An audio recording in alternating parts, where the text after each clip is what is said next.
तो अपन centre of मास में motion of centre of mass and collision and momentum conservation पे based कुछ question solve कर रहे थे। कुछ टाइप के सवाल और करेंगे, है ना। देखो कंसेप्ट तो सब में एक ही था, क्वेश्चन की वैरायटीज थोड़ी डिफरेंट डिफरेंट है, तो इसी बेस पे अपन कुछ क्वेश्चंस और करेंगे। जैसे सीखते भी चलेंगे साथ साथ, है ना, कि क्वेश्चंस में मैं क्या क्या यूज कर रहा हूँ, कैसे सॉल्व कर रहे हैं। ऐसे एक हॉरिजॉन्टल रॉड है,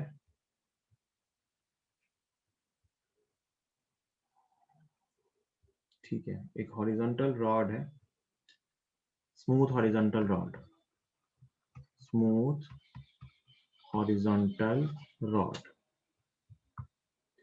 इसके अंदर एक ऐसी रिंग पहना रखी है और इस रिंग के एक एंड से मास बांध रखा है एक धागे से।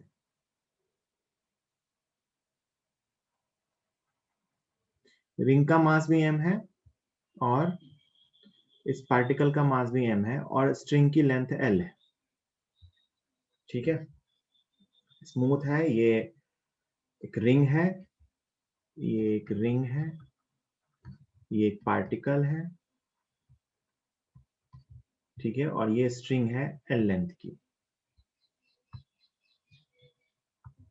कहते हैं the particle is release from given condition, the particle is released from given position, मतलब जब ये स्ट्रिंग हॉरिजॉन्टल थी तब इस पार्टिकल को रिलीज किया जाता है। फाइंड, पहला क्वेश्चन आपसे पूछते हैं velocity of ring and particle when string becomes vertical, when string becomes vertical, हाँ, जब स्ट्रिंग वर्टिकल हो जाएगी उस टाइम पे रिंग की स्पीड क्या होगी और पार्टिकल की स्पीड क्या होगी। तो आपको समझ में आ रहा है कि सिचुएशन में होगा क्या। मैंने यहाँ दोनों के मास इक्वल ले लिए हैं, दोनों के मास डिफरेंट भी हो सकते हैं, m1 m2 भी हो सकते हैं। यहाँ क्या होगा, जैसे इसको रिलीज करेंगे ये नीचे आएगा और ये आगे जाएगा, है ना, ये आगे जाएगा इसके लॉन्ग और ये नीचे आएगा, है ना। इसका पाथ कुछ ऐसा अजीब सा पाथ होगा, है ना? तो ये पाथ कुछ ऐसा बनेगा कि ये इसके लॉन्ग स्लाइड होके आगे जा रहा होगा और ये इस पे नीचे आ रहा होगा। तो अपने से पहले क्वेश्चन में पूछा गया है कि जब ये स्ट्रिंग वर्टिकल हो जाएगी उस टाइम पे दोनों की वेलोसिटी क्या होगी। तो ध्यान से देखिए, अपन वो सिचुएशन मान लेते हैं कि स्ट्रिंग वर्टिकल हो गई है और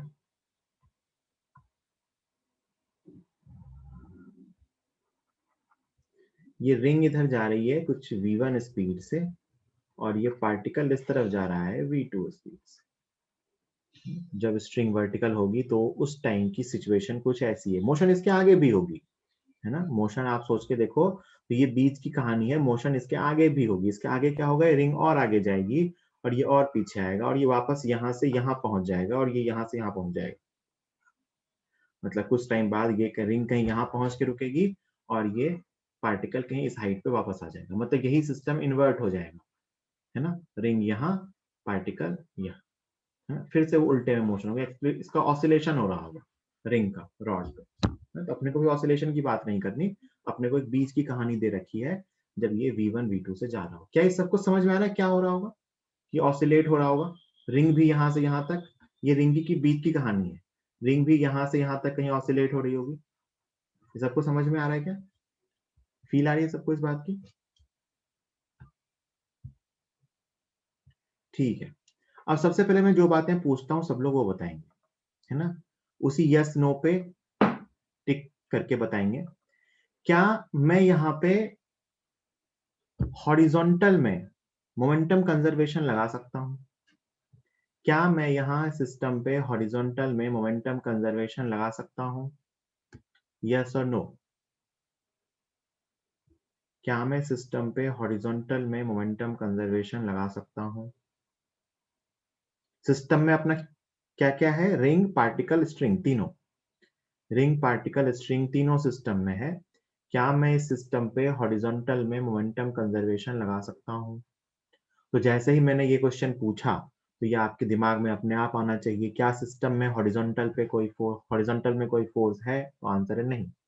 रिंग पे कौन कौन से फोर्स है? mg और रॉड का नॉर्मल, दोनों वर्टिकल में है। पार्टिकल पे कौन सा फोर्स है? mg, वो वर्टिकल में है। टेंशन तो इंटरनल है। तो सिस्टम पे हॉरिजॉन्टल में कोई फोर्स नहीं है, तो मैं सिस्टम पे हॉरिजॉन्टल में मोमेंटम कंजर्वेशन लगा सकता हूँ। क्या मैं इस सिस्टम पे वर्टिकल में मोमेंटम कंजर्वेशन लगा सकता हूँ? इनिशियल से यहां तक, तो जब इसको रिलीज किया था उस टाइम से यहां तक, क्या मैं इस पे वर्टिकल में मोमेंटम कंजर्वेशन लगा सकता हूं? आंसर है नहीं, क्योंकि वर्टिकल में फोर्स है। क्योंकि वर्टिकल में फोर्स है तो सिस्टम का वर्टिकल में मोमेंटम कंजर्व नहीं रहेगा। लॉजिकली भी देख सकते हो नहीं रहेगा। किसी एक जनरल इंस्टेंट पे ये यहाँ होगा, इस तरफ जा रहा होगा, और ये कहीं बीच में यहाँ होगा मान लो पार्टिकल, तो इसकी वेलोसिटी का हॉरिजॉन्टल कंपोनेंट भी होगा और वर्टिकल कंपोनेंट भी होगा, उसको कोई कैंसिल नहीं कर रहा है ना। कोई बीच का जो इंस्टेंट आएगा उस टाइम पे आप देखोगे कि सिस्टम में एक रिंग इस तरफ जा रही होगी और पार्टिकल की वेलोसिटी कुछ इस तरफ होगी ना, जिसका कंपोनेंट इधर और इधर की तरफ होगा। तो ये वाले मोमेंटम तो आपस में कैंसिल हो जाएंगे, इस मोमेंटम को कोई कैंसिल नहीं करता है, क्योंकि वर्टिकल में मोमेंटम कंजर्व नहीं रहेगा।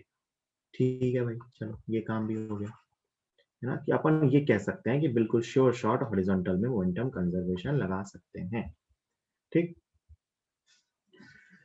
पता है अपन ये भी सोच सकते हैं ना कि ये कहाँ आके मिलेंगे, है ना। ये जो पॉइंट होगा ना जहां ये केस रिंग वर्टिकल हो रहा होगा, अपन ये भी देख सकते हैं कि रिंग कितनी चलेगी। मतलब ये पूछा नहीं गया है, बट अपन चाहें तो ये बता सकते हैं। पता है कैसे? सोच के देखो। डिस्प्लेसमेंट ऑफ रिंग, रिंग कितना चलेगा, दोनों मिलके जो चले हैं वो डिस्टेंस एल है। देखो ध्यान से, रिंग और पार्टिकल के बीच की हॉरिजॉन्टल डिस्टेंस, अपन मोमेंटम या सेंटर ऑफ मास की इक्वेशन कहां लगा रहे हैं? हॉरिजॉन्टल में। रिंग और पार्टिकल के बीच की हॉरिजॉन्टल डिस्टेंस पहले कितनी थी? एल। रिंग और पार्टिकल के बीच की हॉरिजॉन्टल डिस्टेंस अब कितनी है? जीरो, क्योंकि अब ये डिस्टेंस वर्टिकल है। हॉरिजॉन्टल इनके बीच कोई डिस्टेंस है क्या? हॉरिजॉन्टल कोई डिस्टेंस है क्या? नहीं। तो रिंग और पार्टिकल के बीच हॉरिजॉन्टल डिस्टेंस पहले एल थी, और रिंग और पार्टिकल अब एक ही वर्टिकल लाइन पे आ चुके हैं, मतलब इनके बीच की हॉरिजॉन्टल डिस्टेंस जीरो है, मतलब दोनों मिलके एल चले। तो मैं सीधा लिख सकता हूँ distance moved by ring equal to सामने वाले का mass upon total mass into total distance. Ring L/2 चलेगी, पार्टिकल भी L/2 चलेगा, दोनों के मास इक्वल हैं, इसीलिए दोनों यहाँ सेंटर वाले पॉइंट पे आके मिलेंगे। ठीक, ऐसा होगा सिस्टम। पूछा नहीं था, बट अपन ये भी सोच सकते हैं कि ये केस होगा कब, जब रिंग वर्टिकल होगी, तो उस टाइम दोनों L/2 चल चुके होंगे, रिंग L/2 राइट जा चुकी होगी, पार्टिकल L/2 लेफ्ट की तरफ आ चुका होगा और स्ट्रिंग वर्टिकल हो चुकी। ठीक, फिर अपन ने ये सीखा कि मैं सिस्टम पे हॉरिजॉन्टल में मोमेंटम कंजर्वेशन लगा सकता हूँ। तो by equation of momentum conservation I can write mv1 minus mv2 equal to 0। ये क्या है? मोमेंटम कंजर्वेशन की इक्वेशन हॉरिजॉन्टल डायरेक्शन में। पहले का मोमेंटम जीरो हॉरिजॉन्टल में, तो बाद का मोमेंटम भी जीरो हॉरिजॉन्टल में। यहां से आ गया v1 is equal to v2। ये v1 इक्वल टू v2 इसलिए आया बेटा क्योंकि दोनों के मास इक्वल थे। तो मुझे ये पता चल गया उस टाइम ये भी इधर कुछ v से जा रहा होगा और ये भी इधर कुछ v से जा रहा होगा, दोनों की स्पीड सेम होगी क्योंकि दोनों के मास भी सेम है। तो मोमेंटम जीरो होने के लिए दोनों सेम स्पीड से हॉरिजॉन्टली अपोजिट में जा रहे होंगे। वो लोग, कोई दिक्कत किसी को? जल्दी।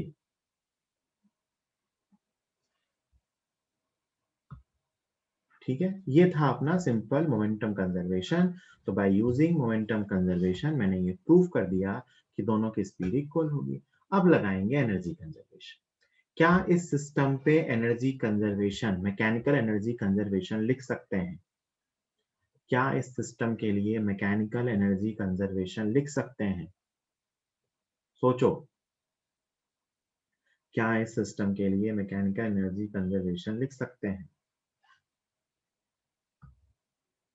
आंसर है हाँ। क्यों लिख सकते हैं? मैं जो बता रहा हूं वो समझो, डिसाइड करना। क्यों लिख सकते हैं? क्योंकि आप कहोगे सर वर्क तो सबका आता है, इंटरनल फोर्स एक्सटर्नल फोर्स सबका वर्क आता है।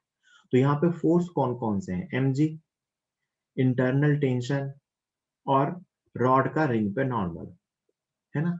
रॉड का रिंग पे नॉर्मल जो लग रहा है उसका वर्क डन 0 है, क्योंकि नॉर्मल वर्टिकल की तरफ है और रिंग की मोशन हॉरिजॉन्टल में हो रही है। नॉर्मल का वर्क डन 0 है, रिंग की मोशन हॉरिजॉन्टल में हो रही है, नॉर्मल वर्टिकल में, तो इस नॉर्मल का वर्क डन 0 है। इंटरनल टेंशन का सिस्टम पे वर्क डन 0 होता है, ये भी जान गए। तो बचा क्या? तो बचा हमारे पास सिर्फ mg है, जो कि कंजर्वेटिव फोर्स है। इसीलिए मैं कहूंगा मैं सिस्टम पे मोमेंटम कंजर्वेशन की इक्वेशन लिख सकता हूं। तो बस अपना काम हो गया। Momentum sorry, energy conservation. तो मैं अगर मैकेनिकल एनर्जी कंजर्वेशन लिखूं,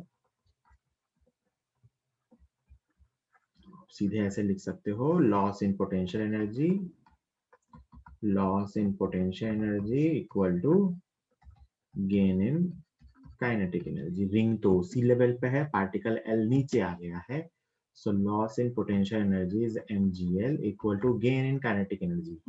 दोनों को वी स्पीड मिल चुकी है, so it is half mv square into 2 से क्यों मल्टीप्लाई किया?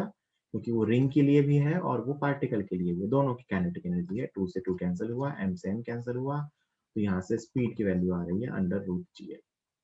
तो पार्टिकल की स्पीड भी अंडर रूट जीएल होगी और रिंग की स्पीड भी अंडर रूट जीएल होगी। ठीक है, इसी का दूसरा पार्ट, ये फर्स्ट पार्ट था। Find tension in the string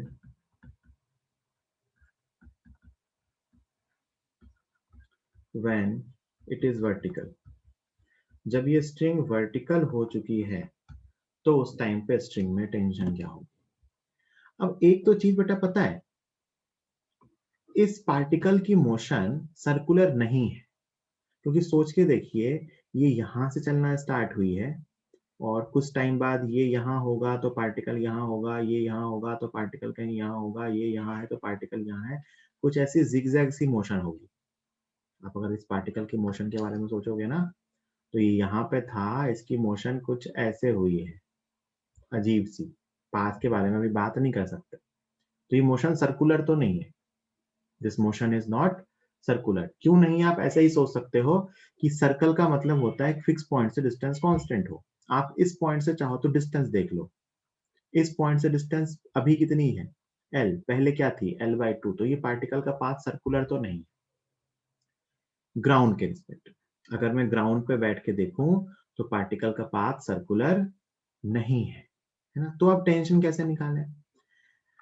क्या आपको ये चीज समझ में आ रही है कि मैं अगर इसकी फ्रेम में बैठ के देखूं, है ना, इसकी फ्रेम में, तो पाथ सर्कुलर है। भाई जो चीज मूव कर रही है, क्योंकि सर्कुलर पाथ इसलिए नहीं दिख रहा था क्योंकि रिंग भी मूव कर रही थी। अगर मैं इस इंस्टेंट पे रिंग की फ्रेम में ही बैठ जाऊं, पार्टिकल का पाथ सर्कुलर नहीं है ये मुझे पता चल गया, लेकिन मैं अगर इस इंस्टेंट पे रिंग की फ्रेम में ही बैठ जाऊं, तो रिंग की फ्रेम में बैठने के बाद इस इंस्टेंट पे आप कह सकते हो कि पाथ सर्कुलर हो। मानते हैं सब लोग? रिंग रुक जाएगी तो रिंग पे बैठे इंसान को दिखेगा कि ये पेंडुलम की तरह जा रहा है। बोलो भाई, रिंग की फ्रेम में बैठ के देखें तो हमें पाथ सर्कुलर दिखेगा, है ना। तो रिंग की फ्रेम में बैठ के देखें तो इसकी स्पीड क्या दिखेगी? 2v। This is v relative. वो खुद भी इधर v से जा रहा था और ये v से जा रहा है, तो रिलेटिव क्या दिखेगा? 2v। और रिंग के फ्रेम में ये सर्कुलर पाथ है, तो इस पे फोर्सेस कौन कौन से हैं? इधर mg और इधर टेंशन। तो आप क्या लिखोगे? Tension minus mg centripetal force equal to m 2v square upon l। So यहाँ से टेंशन की वैल्यू आ रही है 4mv square upon l plus mg v square की वैल्यू पता है, तो यहाँ से टेंशन की वैल्यू आ गई 5 mg। तो जब ये वर्टिकल हो जाएगा उस टाइम पे स्ट्रिंग की टेंशन होगी 5 mg। ये हमने कैसे कैलकुलेट किया? तो हमने कहा कि जब ये स्ट्रिंग वर्टिकल थी उस टाइम पे रिंग के रिस्पेक्ट में अपन ये कह सकते हैं कि इसका पाथ सर्कुलर है। रिंग के रिस्पेक्ट में इसका पाथ सर्कुलर है। वैसे भी कहीं भी अगर मैं रिंग पे ही बैठ जाऊं तो रिंग के रिस्पेक्ट में मुझे क्या दिख रहा होगा? रिंग के रिस्पेक्ट में कभी भी मुझे क्या दिख रहा होगा? ये सर्कुलर पाथ पे घूम रहा है। कैसा घूम रहा है? सर्कुलर पाथ पे। तो इसी में रिंग की फ्रेम में बैठ गया तो रिंग की फ्रेम में पार्टिकल का पाथ कैसा है? सर्कुलर। तो इस इंस्टेंट पे जब रिंग पे बैठा तो मुझे दिखा कि पार्टिकल इस तरफ जा रहा है। तो इस पे सेंट्रीपिटल की डायरेक्शन में फोर्स निकाल लिया mg और टेंशन।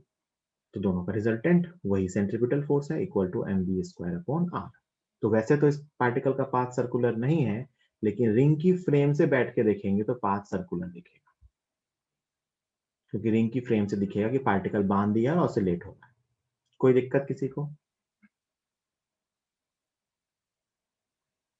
जल्दी बोलिए।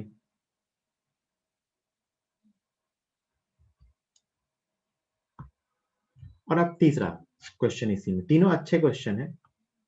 तीसरा क्वेश्चन कि मैंने इसका जमीन से जो पाथ बताया, अजीब सा जिगजैग सा कुछ पाथ होगा डिफरेंट टाइप का, उसकी रेडियस ऑफ कर्वेचर क्या होगी? क्या पूछा है? फाइंड रेडियस ऑफ कर्वेचर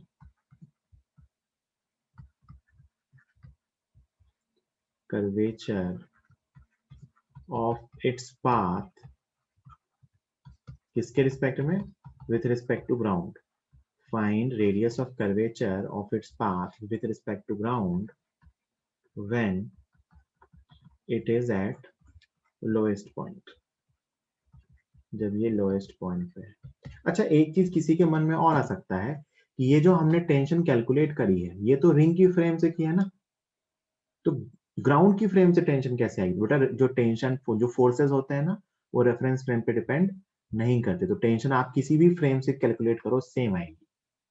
किसी के मन में ये सवाल आया कि ये जो अपन ने न्यूटन लॉ की इक्वेशन लिखी है, tension minus m g equal to m two v square upon l, ये इक्वेशन तो अपन ने रिंग की फ्रेम से लिखी है, ग्राउंड की फ्रेम से सही है ये कैसे पता? है ना? तो टेंशन किसी भी फ्रेम से देखो वो सेम आएगी। ठीक, चलिए। तो जब ये लोएस्ट पॉइंट पे है तो इसका रेडियस ऑफ कर्वेचर क्या होगा? तो मान लेते हैं बेटा इसका पाथ कुछ ऐसा है, ठीक है, पार्टिकल का। कहाँ के रिस्पेक्ट में? ग्राउंड के रिस्पेक्ट में। तो जब ये अपने लोएस्ट पॉइंट पे है तो उस टाइम पे इसकी स्पीड कहाँ है? इस तरफ उल्टा बना दिया।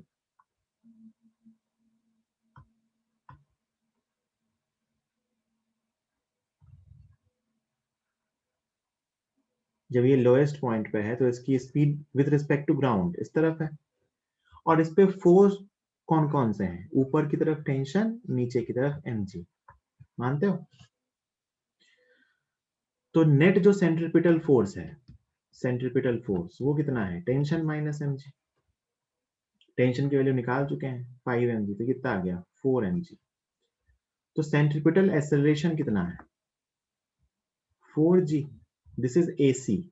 भाई पाथ कैसा भी हो सकता है, लेकिन मुझे ये पता चल गया कि इस टाइम पे वेलोसिटी इधर है और सेंट्रीपिटल एक्सेलरेशन इस तरह का। याद करो मैंने रेडियस ऑफ कर्वेचर निकालना बताया था, है ना? ये अपनी वेलोसिटी है हॉरिजॉन्टल और ये अपना एक्सेलरेशन है वर्टिकल। तो रेडियस ऑफ कर्वेचर क्या होता है? वी स्क्वायर अपॉन ए सी। वी स्क्वायर उस टाइम पे स्पीड कितनी है? Root G L. तो उसका स्क्वायर मतलब g l upon centripetal acceleration कितना है? 4g। जी से जी कैंसिल हुआ, उस इंस्टेंट पे उसका रेडियस ऑफ कर्वेचर है l/4। कितना है? l/4। कैसे निकाला मैंने? कैसे भी वही उसी मेथड से जिससे कहीं भी रेडियस ऑफ कर्वेचर निकालते थे। रेडियस ऑफ कर्वेचर का फॉर्मूला मैंने बताया था वी स्क्वायर अपॉन ए सी। और ए सी क्या होता है? वेलोसिटी के परपेंडिकुलर एक्सेलरेशन। तो वेलोसिटी हॉरिजॉन्टल थी, एक्सेलरेशन वर्टिकल था, क्योंकि टेंशन एमजी दोनों वर्टिकल है इंस्टेंट पे। ठीक है, तो उनका जो रिजल्टेंट आया उससे मुझे ए सी मिला। A C is 4g, velocity is under root G L. तो वी स्क्वायर अपॉन ए सी से अपने को रेडियस ऑफ कर्वेचर की वैल्यू आ। तो this is the radius of curvature. ठीक, बोलो भाई।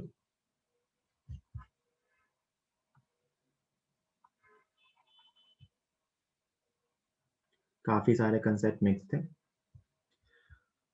कोई डाउट किसी को?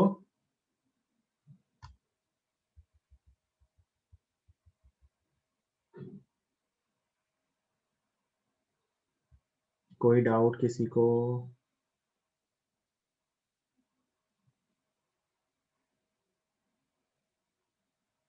जल्दी बोलिए।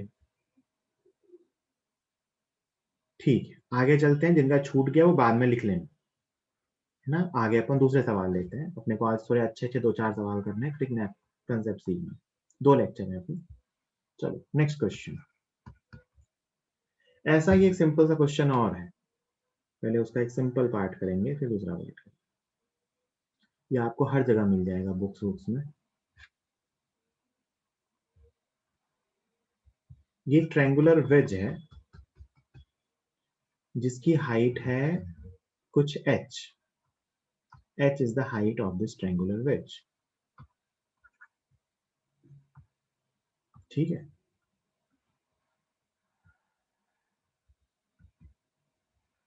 इसका मास है कैपिटल M। इसके ऊपर से यहां से एक ब्लॉक रिलीज किया गया है, इसका मास है स्मॉल m। ये ब्लॉक है, ठीक है। ये स्मूथ प्लेन है और ये सरफेस भी स्मूथ है, सब कुछ स्मूथ है ना। रिलीज किया, क्या होगा? ब्लॉक नीचे आएगा, वेज पीछे जाएगा। ये सबको समझ में आता है क्या? ये एंगल थीटा दे रखा है। ये ब्लॉक नीचे आएगा और ये वेज पीछे जाएगा, ठीक है। तो पहला क्वेश्चन बहुत ही सिंपल सा पूछा है। First question, find distance moved by wedge. Wedge मतलब कैपिटल एम वाला। Find distance moved by wedge in the time block reaches its bottom। Find distance moved by the wedge in the time block reaches its bottom। जितने time block उसके bottom पे पहुंच जाएगा, veg कितना चलेगा। अब मेरी बात बहुत ध्यान से सुनिएगा। मैं सिस्टम मान रहा हूं इन दोनों को। सिस्टम क्या मान रहा हूं? ब्लॉक प्लस वेज एक साथ। सब लोग मुझे सोच के बताइए कि क्या सिस्टम पे हॉरिजॉन्टल में कोई फोर्स है? क्या सिस्टम पे हॉरिजॉन्टल में कोई फोर्स है?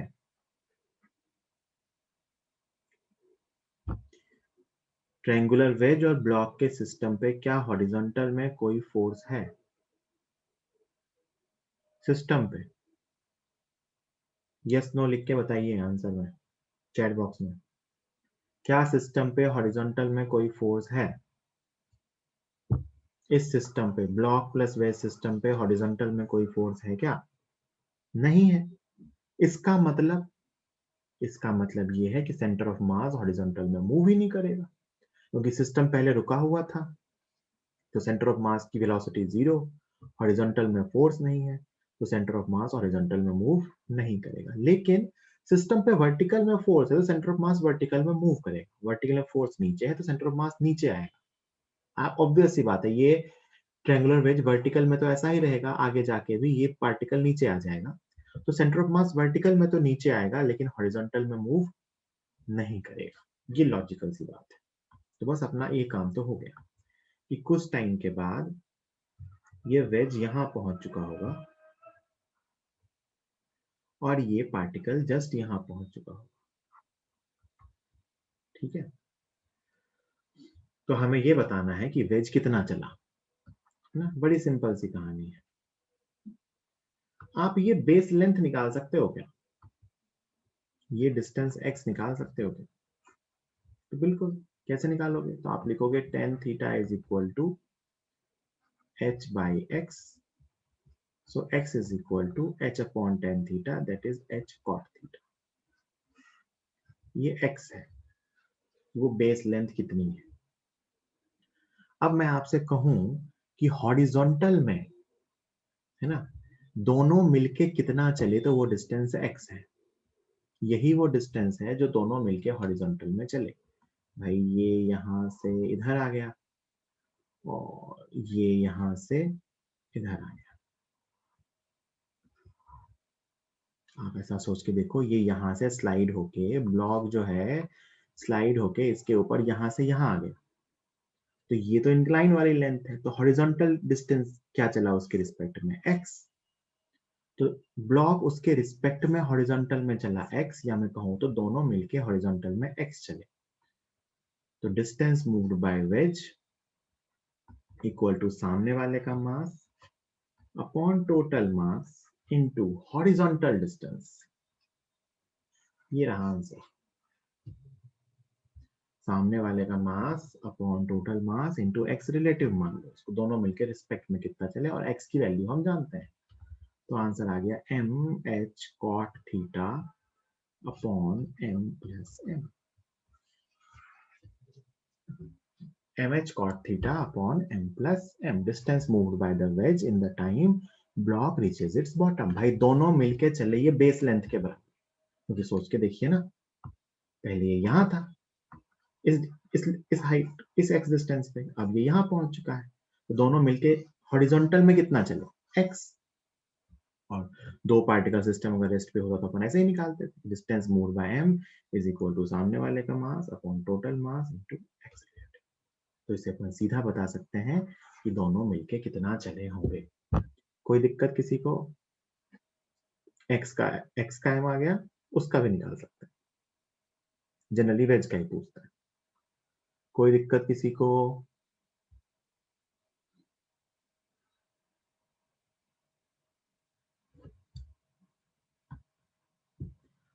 कई बार इसका दूसरा पार्ट भी पूछ लेते हैं, वो मैं बता रहा हूं कैसे सॉल्व करते हैं।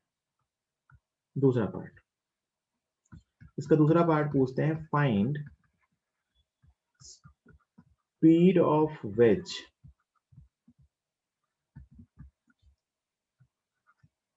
When block reaches its bottom. Wedge की स्पीड क्या होगी जब ब्लॉक इसके बॉटम पे पहुंच जाए। तो ध्यान से देखिए, पहले की कहानी क्या थी। पहले की कहानी थी कि वेज पे ब्लॉक यहां रखा हुआ था, और बाद की कहानी क्या है, तो बाद की कहानी ये है कि ब्लॉक के रिस्पेक्ट में तो वेज इस तरफ जा रहा होगा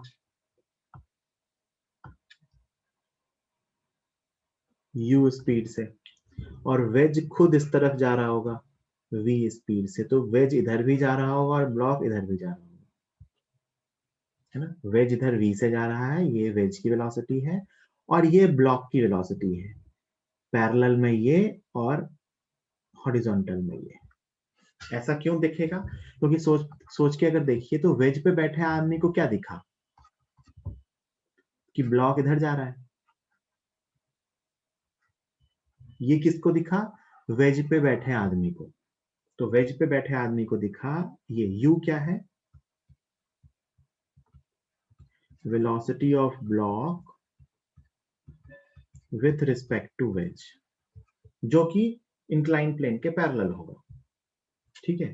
तो वेज पे बैठे आदमी को दिखेगा कि ब्लॉक की वेलोसिटी कुछ इस तरफ है, और वेज खुद रुका हुआ थोड़ी ना है, वेज तो खुद भी मूव कर रहा है। तो नेट जो वेलोसिटी होगी ब्लॉक की, वो इन दोनों का रिजल्टेंट होगी। और अपन ये एंगल भी निकाल सकते हैं, ये एंगल अगर थीटा है, मतलब आपको ये एंगल थीटा दे रखा था, तो आपको ये वेलोसिटी v पता है और ये वेलोसिटी u पता है, तो ये एंगल भी थीटा है। तो इन दोनों वेलोसिटी वेक्टर्स के बीच का जो एंगल है दैट इज 180 माइनस थीटा। ये एंगल 180 डिग्री माइनस थीटा। ये उस ब्लॉक की वेलोसिटी को मैंने दो पार्ट्स में ब्रेक करके लिखा है। दोनों पार्ट समझ में आया क्या? u क्या है? u is the velocity of block with respect to wedge, और ये क्या है? खुद वेज की वेलोसिटी। दोनों ऐड होंगे तो हमें जमीन के रिस्पेक्ट में इनका रिजल्टेंट दिखेगा, और ये तो वेज की खुद की वेलोसिटी। इन दोनों का रिजल्टेंट आप निकाल सकते हो क्या? Net velocity of block, block की नेट वेलोसिटी क्या होगी? तो दो वेक्टर हैं जिनके बीच का एंगल है 180 डिग्री माइनस थीटा, तो वेक्टर को ऐड करना हमें आता है v square plus U square plus 2vu cos 180 degree minus theta. So इसका आंसर आया net speed of the block का v square plus U square minus 2vu cos theta. This is net speed of the block with respect to ground. ठीक है, और wedge की speed तो v है ही। अब मुझे वेज की स्पीड पूछी गई है, मतलब मुझे v पूछा गया है, तो वापस मैं दो इक्वेशंस लिख सकता हूं। एक तो हॉरिजॉन्टल में मोमेंटम कंजर्वेशन, ध्यान से देखना, मोमेंटम कंजर्वेशन इन हॉरिजॉन्टल, हर जगह यही दो इक्वेशन लिख रहे हैं। मोमेंटम कंजर्वेशन इन हॉरिजॉन्टल, पहले मोमेंटम जीरो था, बाद में ब्लॉक की हॉरिजॉन्टल वेलोसिटी, ये एंगल बेटा थीटा है, तो ये इधर की तरफ u cos थीटा, इधर की तरफ v। ब्लॉक की वेलोसिटी के आप देखो ध्यान से, तो इधर की तरफ u है और इधर की तरफ v है, और ये एंगल थीटा है। तो मैं हॉरिजॉन्टल में अगर ब्लॉक की वेलोसिटी लिखूं पॉजिटिव साइड में, तो क्या लिखूंगा? m into u cos theta minus v, और वेज की वेलोसिटी पीछे की तरफ v, तो minus capital M into v। ये पहली इक्वेशन है। This is momentum of block with respect to ground, this is momentum of wedge with respect to ground. पहली इक्वेशन ये है, और दूसरी इक्वेशन है एनर्जी कंजर्वेशन। एनर्जी कंजर्वेशन की, एनर्जी कंजर्वेशन क्या कहता है बेटा कि ब्लॉक नीचे आया, कितना नीचे आया? mgh, loss in potential energy equal to gain in kinetic energy. तो half mass of wedge into V square plus half mass of block into velocity of block square, and this is velocity of block. इन दोनों equations को solve कर लेना, आपको capital V की value मिल जाएगी। This is momentum conservation, this is energy conservation. ये थोड़ा सा कंपैरेटिवली इसका पार्ट 2 डिफिकल्ट पड़ता है, जनरली आपको इसका पार्ट 1 पूछा जाएगा, जाता है बहुत सारे एग्जाम्स में, बट एडवांस के लेवल पे अपने को इसका पार्ट 2 भी आना चाहिए, कि पार्ट 2 में देखो वही बेसिक सी दो इक्वेशन है। पहली इक्वेशन है हॉरिजॉन्टल में मोमेंटम कंजर्वेशन, दूसरी इक्वेशन है एनर्जी कंजर्वेशन। इंपॉर्टेंट इस चीज को समझना है कि दोनों की वेलोसिटी कैसे कैसे होगी। तो बेटा इस पे बैठ के देख रहे थे तो मुझे दिखा कि ये u से नीचे जा रहा है, और जो देख रहा था वो खुद v से जा रहा है, तो नेट वेलोसिटी होगी u और v का रिजल्टेंट। ये रही ब्लॉक की नेट वेलोसिटी। ठीक, तो ब्लॉक की नेट वेलोसिटी होगी ये u और v का रिजल्टेंट, क्योंकि u है ब्लॉक के वेज के रिस्पेक्ट में वेलोसिटी, और वेज की खुद की वेलोसिटी इधर है। तो मैंने पहली इक्वेशन लिखी हॉरिजॉन्टल में मोमेंटम कंजर्वेशन, वेज का मोमेंटम इधर है तो ब्लॉक का मोमेंटम इधर है, कितना? तो ये u इधर है और v हॉरिजॉन्टल में है, तो u का हॉरिजॉन्टल कंपोनेंट क्या आएगा? u cos theta. So this is equation of momentum conservation in horizontal, m u cos theta minus v minus capital M equal to 0, मतलब इसका मोमेंटम इक्वल है। दूसरा एनर्जी कंजर्वेशन, वो क्या कहता है कि ब्लॉक कितना नीचे आया है ना, लॉस इन पोटेंशियल एनर्जी, तो h नीचे आया वर्टिकली, तो mgh loss in potential energy equal to, ये क्या लिखा हुआ है? काइनेटिक एनर्जी ऑफ वेज, ये क्या लिखा हुआ है? Kinetic energy of block. Values रख देना, ये दूसरी क्वेश्चन बनेगी, यहां से उठा के u की वैल्यू यहां रख देना, तो आपको v आ जाएगा। This is the question. ठीक, बोलो भैया, हो सकते हैं। ठीक, और एनएलएम में तो वेलोसिटी तो कहाँ निकाल पाते थे, उसके लिए तो अपने को वर्क पर एनर्जी की बात करनी ही पड़ेगी। अगला क्वेश्चन बड़ा सिंपल सा है, एक नए टाइप का सवाल है। ये सब क्वेश्चंस हैं, कंसेप्ट तो मैं आपको 2-1 दिन पहले ही पढ़ा चुका हूँ। ये सब के सब क्वेश्चंस हैं।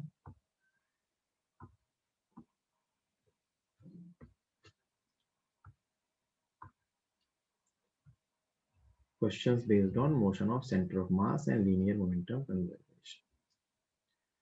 ये वेज ना ऐसा है, थोड़ा सा स्मूथ कर्व टाइप का है, जमीन पे रखा हुआ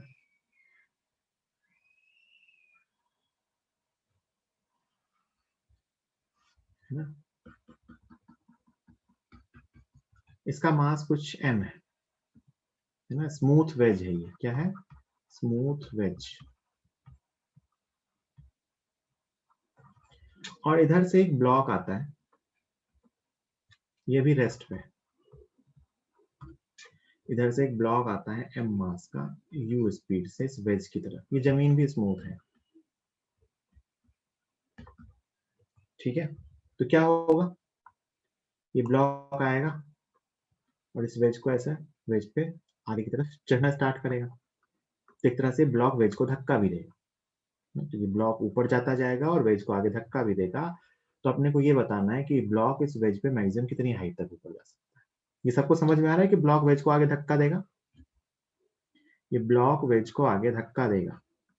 यहाँ मान लो ब्लॉक यहाँ आ गया, तो ब्लॉक वेज पे इधर नॉर्मल लगा रहा होगा, तो ब्लॉक आगे चलना स्टार्ट करेगा, है ना। तो पहला क्वेश्चन आपसे यही पूछा गया है, ठीक। तो first question is find maximum velocity of block, sorry, maximum velocity नहीं, maximum height. Find maximum height of the block on the wedge. Find maximum height of the block on the wedge. Block के इस veg पे maximum height क्या होगी, वो कितनी height तक जाएगा। तो हाइट कहाँ होती है, वर्टिकल में। सुनना ध्यान से, मैं क्या बता रहा हूं। मान लेते हैं इस ये ब्लॉक जो है वो वेज के ऊपर जाना स्टार्ट करता है ना। वेज में कुछ टाइम के बाद इधर की तरफ वेलोसिटी आ जाती है। जब ये मैक्सिमम हाइट पे होगा तो इसकी वेलोसिटी सिर्फ हॉरिजॉन्टल में होगी, वर्टिकल वेलोसिटी 0 होगी। जब ये मैक्सिमम हाइट पे होगा तो ब्लॉक की वेलोसिटी वर्टिकल में 0 होगी। ये बात सबको समझ में आती है, क्योंकि अगर वर्टिकल वेलोसिटी हुई तो और ऊपर जाएगा। वर्टिकल वेलोसिटी 0 होगी, वही मैक्सिमम हाइट की कंडीशन होगी। अगर मैं किसी चीज को ऊपर की तरफ ले जाना चाहता हूं तो मैं पूछूं मैक्सिमम हाइट कब आएगी, तो मैक्सिमम हाइट तभी आएगी जब उसकी ऊपर वाली मोशन खत्म हो जाए। भाई जब तक इसमें Vx, भाई यहाँ पे इसमें Vx Vy दोनों होगा, तो ये ऊपर जाता रहेगा, ऊपर जाता रहेगा, ऊपर जाता रहेगा। एक इंस्टेंट पे जाके Vy 0 होगा और उसके अंदर सिर्फ Vx होगा। तो Vx होगा तो वही मैक्सिमम हाइट की कंडीशन होगी, इसके बाद ये फिर से नीचे आएगा, है ना। बट ये मैक्सिमम हाइट की कंडीशन होगी कि उस टाइम पे Vy 0 होगा, मतलब ब्लॉक की वेलोसिटी का y कंपोनेंट 0 होगा। ये बात सबको समझ में आती है कि मैक्सिमम हाइट तब होगी जब velocity of block in y 0 होगा। बोलो भैया, ठीक है। और मैं ये भी कह सकता हूं कि उस टाइम पे दोनों की हॉरिजॉन्टल वेलोसिटी सेम होगी। उस टाइम पे दोनों की हॉरिजॉन्टल वेलोसिटी सेम होगी। क्यों सेम होगी, ये मैं कह रहा हूं कि जब मैक्सिमम हाइट होगी तब क्या होगा। जब मैक्सिमम हाइट होगी तो ब्लॉक की y में वेलोसिटी 0 होगी और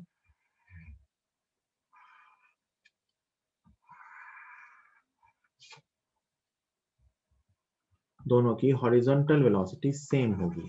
सोचो सेम क्यों होगी हॉरिजॉन्टल वेलोसिटी, दोनों की हॉरिजॉन्टल वेलोसिटी सेम क्यों होगी।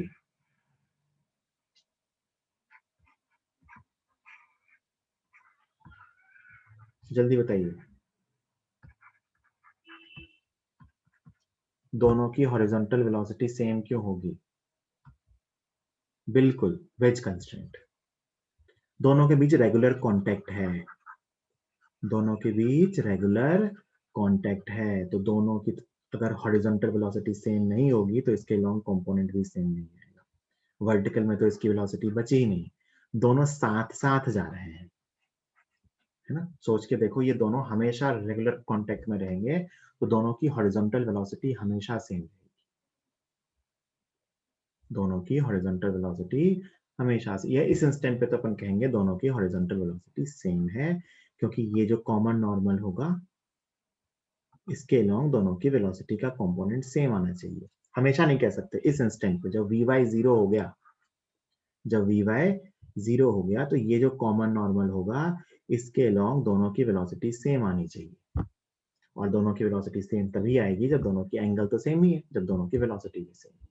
तो जब ये अपनी मैक्सिमम हाइट पे होगा तो दोनों की हॉरिजॉन्टल वेलोसिटी सेम होगी और ये वेलोसिटी सिर्फ वर्टिकल में। बोलो भाई, ठीक है। अच्छा, क्या मैं सिस्टम पे हॉरिजॉन्टल में मोमेंटम कंजर्वेशन लिख सकता हूँ? क्या मैं सिस्टम पे हॉरिजॉन्टल में मोमेंटम कंजर्वेशन लिख सकता हूँ, यहां से यहां, इनिशियल से फाइनल?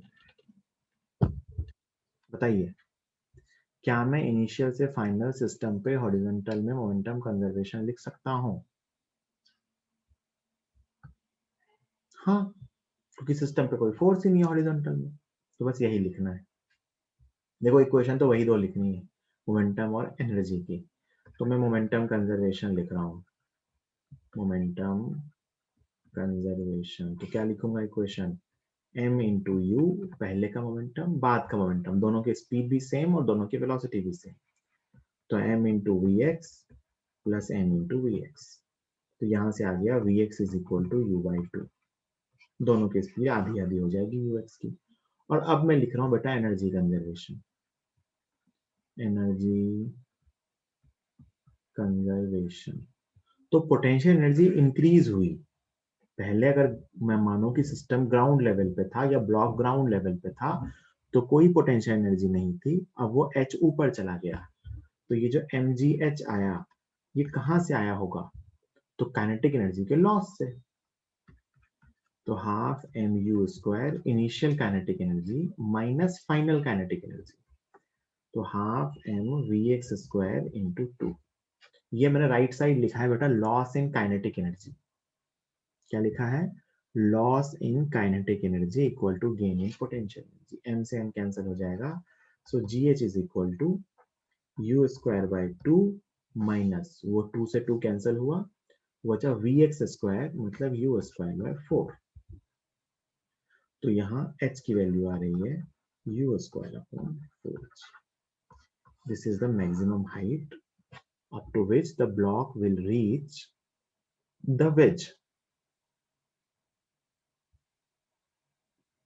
ठीक है, जो मैक्सिमम हाइट है जहां तक ब्लॉक पहुंचेगा वेज। अच्छा, इसके बाद क्या होगा?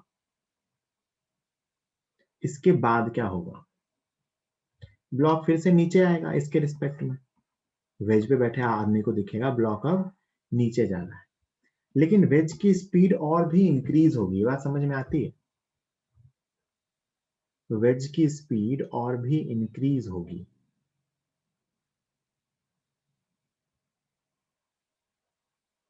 क्यों? क्योंकि बेटा देखो ध्यान से, अगर इसकी डाउनवर्ड जर्नी आगे होगी ना, सुनना, ये Vx आ गया, तो आगे की जो डाउनवर्ड जर्नी होगी उसके ड्यूरिंग जब ये नीचे आ रहा होगा, तब भी आप ध्यान से देखिए, ये इसको धक्का ही दे रहा है नॉर्मल। अभी अब ये नीचे आ रहा है, वापस की जर्नी हो रही है ना, ऊपर यहाँ रुका और फिर यहाँ से ये नीचे आ रहा है, तो भी ये इसको इधर की तरफ धक्का ही दे रहा होगा। नॉर्मल तो इस वेज पे इस तरफ ही आएगा, दिस इज नॉर्मल। और इस नॉर्मल का एक कंपोनेंट आगे की तरफ आएगा और एक कंपोनेंट नीचे की तरफ आएगा, and this will increase the speed of the ways. तो जब ये नीचे आ रहा होगा ना, तब भी वेज की स्पीड इंक्रीज ही होगी।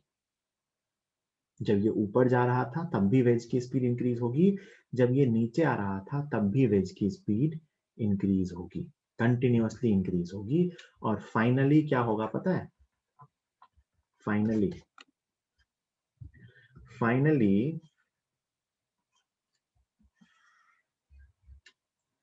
मान लेते हैं ब्लॉक नीचे आ गया कुछ v1 स्पीड से और वेज आगे जा रही होगी v2 स्पीड से, दिस इज मैक्सिमम।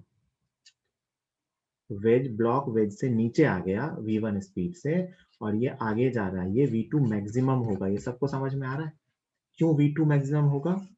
क्योंकि स्पीड ऑफ वेज इज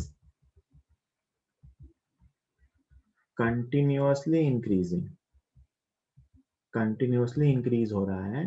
क्यों? क्योंकि block is pushing the wedge, block is pushing the wedge, block wedge को पुश कर रहा है, जिस कारण ब्लॉक की स्पीड कंटिन्यूअसली इंक्रीज हो रही है। तो जब तक ब्लॉक वेज के ऊपर था, भले वो अपवर्ड जर्नी थी या डाउनवर्ड जर्नी थी, वेज की स्पीड इंक्रीज होगी। ये बात सबको समझ में आई? फील करके देखो इस चीज को कि चाहे वो वेज ब्लॉक के ऊपर जा रहा हो या वेज ब्लॉक से नीचे आ रहा हो, वो हमेशा नॉर्मल इसी तरह लगाएगा। नॉर्मल हमेशा ऐसा ही होगा, n कुछ ऐसा, उसका एक x कंपोनेंट होगा और एक y कंपोनेंट होगा। सॉरी, दिस इज ny, ये y कंपोनेंट होगा। तो ब्लॉक हमेशा वेज को राइट की तरफ धक्का देगा, तो वेज की स्पीड हमेशा ही बढ़ेगी। जब तक ब्लॉक वेज के ऊपर है, it will increase the speed of the ways. और जब ये पूरी तरह से नीचे आ जाएगा किसी v1 स्पीड से, तब ये आगे जा रहा होगा v2 स्पीड से, और इस टाइम पे वेज की स्पीड मैक्सिमम होगी क्योंकि अब धक्का देना बंद हो गया। ये बात सबको समझ में आई क्या? कि speed of veg will continuously increase, speed of veg will continuously increase. ठीक है, और बस यही मैक्सिमम स्पीड आपसे कई बार पूछ लेते हैं। बहुत आसान है, देखना क्या पूछ लेते हैं। Find maximum speed of veg. थोड़ी सी फील भी लानी पड़ेगी सवाल में, तो जाके होता है। Find maximum speed of veg, कि वेज की मैक्सिमम स्पीड क्या होगी। तो बड़ा सिंपल है सॉल्व करना। सबसे इनिशियल कंडीशन क्या थी? सबसे इनिशियल कंडीशन कि ब्लॉक आ रहा था u स्पीड से, वेज रुका हुआ था। और सबसे फाइनल कंडीशन क्या है?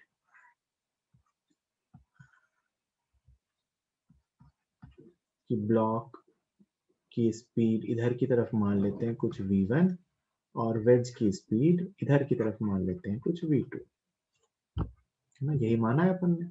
ब्लॉक की स्पीड v1 और वेज की स्पीड इस तरफ कितनी आ गई, v2। ये सबसे इनिशियल, ये सबसे फाइनल। मैं दोनों इक्वेशंस लिख रहा हूं, एक तो मोमेंटम की, एक तो एनर्जी की। देखना, दोनों लगा सकते हैं। मोमेंटम कंजर्वेशन, तो मोमेंटम कंजर्वेशन कहता है कि m इंटू यू पहले का is equal to m into v2 minus v1। ये कैंसिल होता है और ये आता है बेटा v2 minus v1 is equal to u। This is first expression. Second expression energy का। बेटा सिर्फ इनिशियल और फाइनल देखो तो पोटेंशियल एनर्जी तो चेंज ही नहीं हुआ, क्योंकि बीच में इंक्रीज हुई थी फिर वो डिक्रीज हो गई। भाई ब्लॉक ऊपर गया और नीचे आया तो पूरे लूप में वर्क डन 0 हो गया। तो क्या था कि पहले काइनेटिक एनर्जी सिर्फ इसके पास थी, अब इन दोनों के पास है। पहले जो थी काइनेटिक एनर्जी सिर्फ ब्लॉक के पास थी, अब वो ब्लॉक और वेज दोनों के पास है। तो मैं अब लिख रहा हूं एनर्जी कंजर्वेशन। पोटेंशियल एनर्जी कुछ लिखने की जरूरत नहीं है, ये इनिशियल ये फाइनल। आप लिखोगे half M you square is equal to half M v one square plus half M v two square. Half m की टर्म कैंसिल हो गई और ये यहां से आ रहा है v two square plus v one square equal to you square. This is second equation. ये जो दो इक्वेशन मैंने लिखी है, ये पॉसिबल है क्या? ये जो मैंने फर्स्ट सेकेंड इक्वेशन लिखी है, ये पॉसिबल है क्या कि v2 minus v1 is u and v2 square plus v1 square is u square? Is it possible? Is it possible? इसको स्क्वायर कीजिए जरा।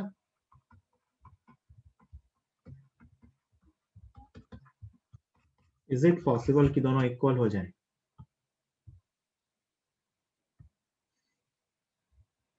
फिर यस, बिल्कुल सही प्रियांशु। बताओ, प्रियांशु ने बिल्कुल सही बता कि एक को 0 होना पड़ेगा। प्रियांशु ने बिल्कुल सही कहा है कि ये तभी पॉसिबल है कि एक को 0 होना पड़ेगा। बताओ प्रियांशु, कौन सा 0 हो सकता है? प्रियांशु बताओ कौन सा 0 हो सकता है? फिजिक्स यूज करो। अरे फिजिक्स यूज करो, कौन सा 0 हो सकता है?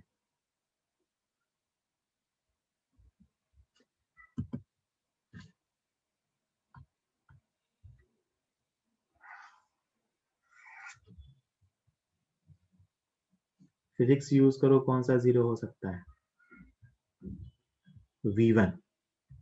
V1 ही 0 होगा, तभी ऐसा पॉसिबल है। ये समझ में आ रहा है कि ये तभी पॉसिबल है जब V1 V2 में से कोई एक 0 हो जाए। और मैं ये श्योरली कह सकता हूं कि V1 ही 0 है।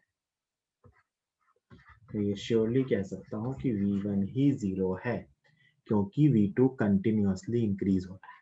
मैंने पीछे ये देख लिया कि ब्लॉक वेज को कंटिन्यूअसली धक्का दे रहा है, तो वेज की स्पीड तो जाते टाइम भी बढ़ रही है और आते टाइम भी बढ़ रही है। तो ये तो हमेशा ही इंक्रीज हो रहा है। और ये V2 तो मैक्सिमम हुआ था। Speed of wedge is increasing continuously, तो V2 तो 0 नहीं हो सकता। इसका मतलब कौन 0 हो जाएगा? V1। और V1 0 हो जाएगा, इसका मतलब V2 is equal to U। देखो कितनी शानदार चीज होगी, पूरी मोशन को ऑब्जर्व करके देखो कि ब्लॉक इधर आया, इसके ऊपर गया, यहाँ तक नीचे आया, ब्लॉक यहाँ आके रुक जाएगा एक्चुअली, और वेज आगे जाएगा। फाइनली क्या होगा? ब्लॉक जस्ट नीचे उतरेगा और रुक जाएगा, और वेज आगे जाएगा, है ना? ऐसा होगा। This will be the situation. ठीक है? ठीक। तो ये क्वेश्चन अपन ने आज सॉल्व कर लिए। This where also based on momentum conservation and energy conservation. इस टाइप के वेज वाले और भी सारे सवाल होते हैं। जो अपन ने ये कुछ सवाल किया ना वेज वाला, ऐसे और भी कॉम्बिनेशन हो सकते हैं, बट कंसेप्ट यही लगेगा। जो मैंने आपको कंसेप्ट सिखाया वो कंसेप्ट यही लगेगा हर जगह, कि जहां पे मैक्सिमम हाइट होगी वहां पे दोनों साथ साथ जाएंगे, दोनों की वेलोसिटी सेम होगी। ये देखना है कि कौन किसको धक्का दे रहा है। यही चीजें वहां हर क्वेश्चन में यूज होती हैं। क्वेश्चन कई बार थोड़े से कॉम्प्लिकेटेड मिल सकते हैं, बट बेसिक कंसेप्ट यही है। तो मुझे आपको बस इस टाइप का एक सवाल सॉल्व कराना था, बाकी आप खुद सोच सकते हो। मिलेंगे क्वेश्चन, ट्राई करोगे, सीखोगे, प्रोसेस है सीखने की। ठीक है, चलिए। तो ये अपन ने मोमेंटम कंजर्वेशन, उसके साथ यूज किया एनर्जी कंजर्वेशन, उसके साथ यूज किया अपन ने motion of centre of mass different different cases में। बहुत सारे सवाल। ठीक। अब एक छोटा सा कंसेप्ट अभी सीखना है हमें। मैंने आपको एक बात बताई थी कि अगर मैं सेंटर ऑफ मास को ही रेफरेंस मानूं, तो सेंटर ऑफ मास के रेफरेंस में बैठूं तो उसके रिस्पेक्ट में m इंटू आर 0 होगा। मतलब मैंने आपसे कहा था कि with respect to centre of mass, that is centre of mass is origin, sigma MI RI is equal to 0। याद आया क्या? सिस्टम का नेट मास मोमेंट 0 होता है with respect to centre of mass. मतलब अगर सेंटर ऑफ मास को ही ओरिजिन मानूं तो सिस्टम का नेट मास मोमेंट 0 होता है। क्यों? क्योंकि RCM ही 0 हो जाएगा। RCM with respect to CM 0 हो जाएगा। भाई सेंटर ऑफ मास के रिस्पेक्ट में सेंटर ऑफ मास का कोऑर्डिनेट क्या होगा? 0।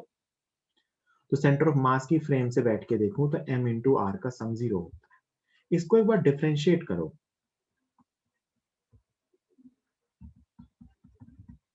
तो ये भी 0 होगा, और इसको एक बार और डिफ्रेंशिएट करो तो ये भी 0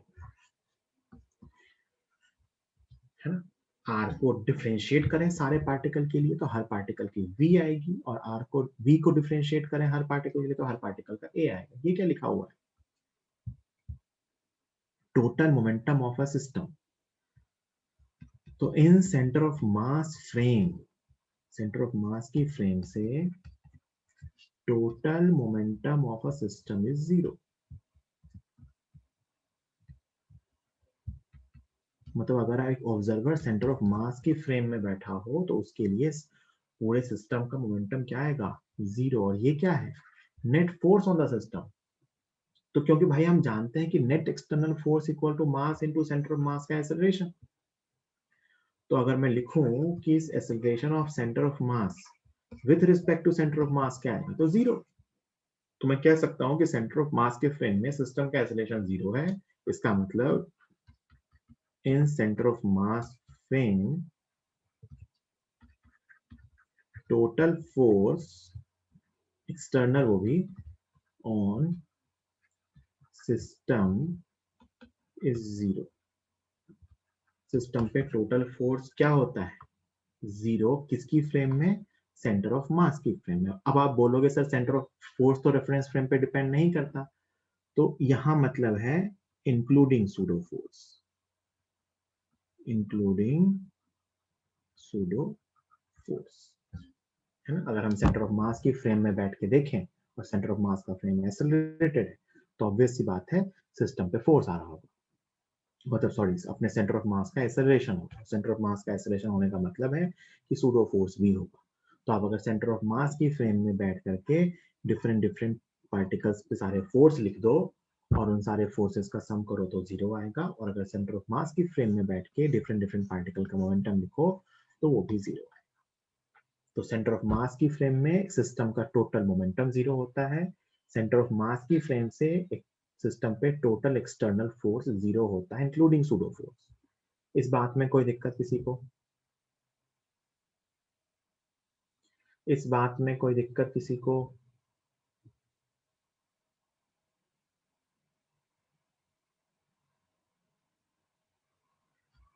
ये बहुत काम की चीज है, तो बहुत ही भयंकर काम आती है। इससे कुछ क्वेश्चन बहुत ही सिंपल हो जाते हैं। वही हम सीखेंगे नेक्स्ट लेक्चर में कि सेंटर ऑफ मास की फ्रेम से क्वेश्चन कैसे सॉल्व करते हैं। सबसे पहले तुम्हें ये समझ आना चाहिए कि हम सेंटर ऑफ मास की फ्रेम से क्वेश्चन सॉल्व क्यों करेंगे। तो हम सेंटर ऑफ मास की फ्रेम से क्वेश्चन इसलिए सॉल्व करेंगे क्योंकि सेंटर ऑफ मास की फ्रेम में बैठते ही सिस्टम का मोमेंटम भी 0 होगा, सिस्टम की का फोर्स भी 0 हो जाएगा। तो ना सिस्टम पे कोई फोर्स लगेगा, ना सिस्टम पे कोई का कोई नेट मोमेंटम लगेगा। तो मोमेंटम कंजर्वेशन यूज करना आसान है ना। तो काफी आसान हो जाता है सेंटर ऑफ मास की फ्रेम से क्वेश्चंस को सॉल्व करना। ठीक है, तो ये अपन अभी सीखेंगे। उसके पहले एक टर्म और सिखा रहा हूं, मतलब इसी का एक पार्ट है, kinetic energy of system of particles. Kinetic energy of system of particles, system of particles की काइनेटिक एनर्जी। तो आप जानते हो kinetic energy of a particle, of one particle, एक पार्टिकल की काइनेटिक एनर्जी क्या होती है? तो आपको अगर सर ये होती है हाफ एम वी स्क्वायर। एक पार्टिकल की काइनेटिक एनर्जी क्या होती है, हाफ एम वी स्क्वायर। जरा सोच के बताना, क्या मैं इसको half M we dot v लिख सकता हूँ क्या? क्या मैं हाफ एम वी स्क्वायर को half M we dot v लिख सकता हूँ, सेल्फ प्रोडक्ट लिख सकता हूँ ना? बिल्कुल, this is kinetic energy of one particle. अपने पास अगर एक सिस्टम ऑफ पार्टिकल है तो मैं उसकी काइनेटिक एनर्जी क्या लिखूंगा, काइनेटिक एनर्जी ऑफ सिस्टम। तो सारे की काइनेटिक एनर्जी क्या लिखूंगा, सारे पार्टिकल की काइनेटिक एनर्जी का सम,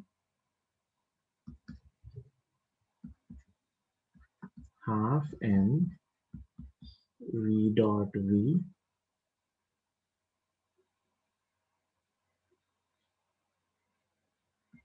का सिग्मा।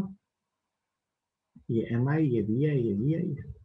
मतलब जो ith पार्टिकल की वेलोसिटी होगी, है ना, ith पार्टिकल के रिस्पेक्ट में उसका सबका सम कर देंगे। This is kinetic energy of the system. ठीक है, और ये v कहाँ के रिस्पेक्ट में ले रहे हैं अपन, विथ रिस्पेक्ट टू ग्राउंड। ये v कहाँ ले रहे हैं, विथ रिस्पेक्ट टू ग्राउंड। तो देखो मैं साइड में कुछ कुछ लिख रहा हूँ, v i is velocity of particle with respect to ground. अगर मेरे पास एक सिस्टम ऑफ पार्टिकल है तो जो वी आई है वो ith पार्टिकल की ग्राउंड के रिस्पेक्ट में वेलोसिटी है। फिर मैं कहता हूं कि मान लो तुम्हें वीसी पता है। वीसी वीसी क्या है? Velocity of centre of mass with respect to ground. V c निकाल सकते हैं क्या? बिल्कुल। कैसे? m1v1 plus m2v2 plus m3v3 upon m1 plus m2 plus m3। तो मैं आपसे पूछूं velocity of ith particle with respect to centre of mass क्या होगा? Velocity of ith particle with respect to centre of mass क्या होगा? तो आपको सर ये होगा velocity of ith particle minus velocity of centre of mass.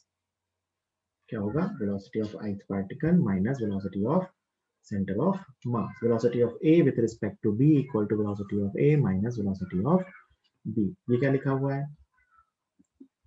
Velocity of particle with respect to center of mass. अगर मैं kinetic energy of system of particle लिखना चाहता हूँ ग्राउंड के रिस्पेक्ट में तो मैं ये लिखूंगा हाफ mi vi स्क्वायर। और मैंने vi को क्या कहा? vi is the velocity of particle with respect to ground। vc क्या है? velocity of center of mass with respect to ground। तो vic को मैं क्या लिख सकता हूं? vi minus vc। तो इस एक्सप्रेशन को मैं ऐसा लिख सकता हूं, it is sigma half mi। इस vi को क्या लिख सकते हैं? vi को, तो vi को यहां से लिख सकते हैं vic माइनस vc। क्या लिख सकते हैं? vic plus vc, sorry vic plus vc। इस फॉर्म में लिख सकते हैं क्या? इसका स्क्वायर, इसका स्क्वायर, तो वो डॉट में एक्सपांड हो जाएगा vic प्लस vc का स्क्वायर। बोलो भाई, लिख सकते हैं? vi को vic प्लस vc स्क्वायर के फॉर्म में लिख सकते हैं?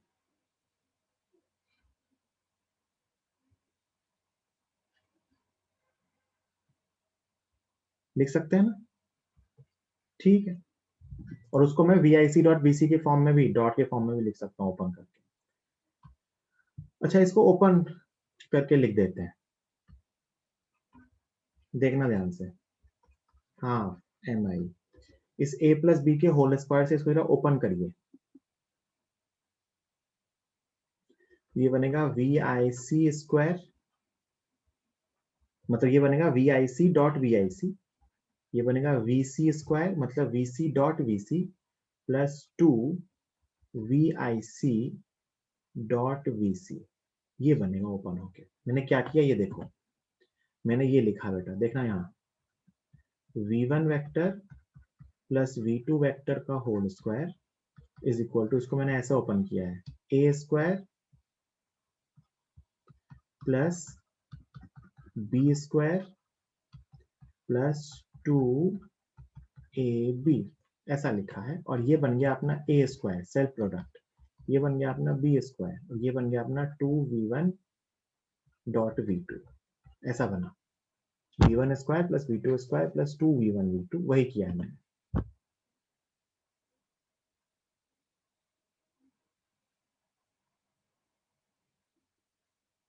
बोलो भाई, लिख सकते हैं ना?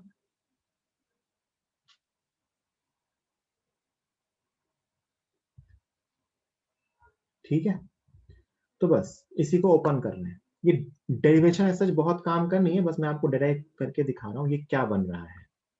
देखो, is equal to half, first term लिखी हुई है mi vic square, sigma half mi v, एक मिनट,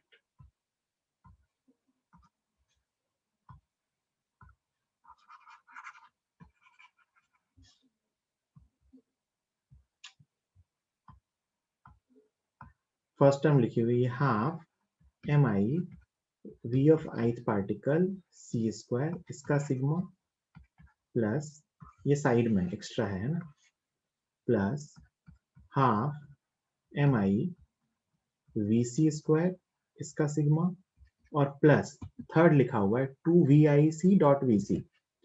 तो इसको मैं देखो क्या लिख रहा हूँ, हाफ, 2 से 2 कैंसिल हो जाएगा, mi vic डॉट vc, ऐसा एक साथ ले लिया मैंने। जो थर्ड टर्म थी ना, इसके साथ मल्टीप्लाई करने में 2 से 2 कैंसिल किया, वो लिखा हुआ है mi vi डॉट vc, उसको मैंने ऐसा ले लिया एक साथ। ये जो टर्म है ना, ये टर्म, ये 0 है। ये क्या लिखा हुआ है, mass of ith particle into velocity of ith particle with respect to centre of mass. देखो vc तो कांस्टेंट है, सेंटर ऑफ मास की वेलोसिटी कांस्टेंट है, इसको बाहर निकाल लो तो ये जो सम आएगा ये 0 आएगा। क्यों, ये लिखा हुआ है सेंटर ऑफ मास के रिस्पेक्ट में net momentum, mass of ith particle into velocity of ith particle with respect to centre of mass, and this term is 0, this term is 0। ये वाली टर्म लिखी हुई है कि ith पार्टिकल की velocity centre of mass के frame में लिखेंगे तो वो 0 आएगी। This is momentum of all the particles with respect to centre of mass frame. तो यहां से क्या बना, काइनेटिक एनर्जी टोटल किसके रिस्पेक्ट में, विथ रिस्पेक्ट टू ग्राउंड, ध्यान से देखना, इज इक्वल टू, ये क्या लिखा हुआ है, ये mass of ith particle into velocity of ith particle with respect to centre of mass, मतलब ये लिखा हुआ है kinetic energy with respect to centre of mass. क्या लिखा हुआ है, सेंटर ऑफ मास के रिस्पेक्ट में काइनेटिक एनर्जी। देखो ये क्या लिखा हुआ है, हर पार्टिकल का मास मल्टीप्लाइड बाय हर पार्टिकल के speed with respect to centre of mass उसका स्क्वायर। ये क्या लिखा हुआ है, हर पार्टिकल का मास इनटू हर पार्टिकल के speed with respect to centre of mass का स्क्वायर। तो ये क्या हो गया, सेंटर ऑफ मास के रिस्पेक्ट में हर पार्टिकल की kinetic energy. So this is kinetic energy with respect to centre of mass, plus ये क्या लिखा हुआ है, half total mass into vc square, मतलब kinetic energy of centre of mass. So total kinetic energy with respect to ground is equal to kinetic energy with respect to center of mass plus kinetic energy of center of mass as a particle.